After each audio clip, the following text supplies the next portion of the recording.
গ্যাসের চুলার বোতাম ঘোরালে যেখানে আগুন জ্বলে ওঠে, সেখানে মাটির চুলা ধরানোটা কিন্তু একটা শিল্প।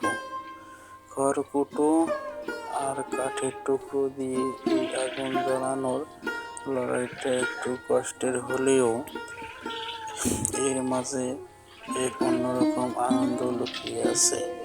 এই যে ধোঁয়ার গন্ধ আর আগুনের হোম, এটাই তো আসল গ্রামের প্রাণ। চুলাটা শেষমেশ জ্বলে উঠল। এবার হাঁড়িতে পানি দিয়ে চালগুলো ধুয়ে সুন্দর করে বসিয়ে দিল। মাটির চুলায় কাঠের আগুনে রান্না করা ভাতের যে স্বাদ আর ঘ্রাণ, তা পৃথিবীর কোনো দামি রেস্তোরাঁয়ও খুঁজে পাওয়া অসম্ভব। প্রকৃতির কোলে বসে এই রান্নার অনুভূতিটাই আলাদা। আজকের এই ছোট্ট গ্রামের মুহূর্তটি আপনাদের কেমন লাগছে অবশ্যই জানাবেন। এমন আরও গ্রামীণ জীবনের গল্প দেখতে আমাদের পাশেই থাকুন।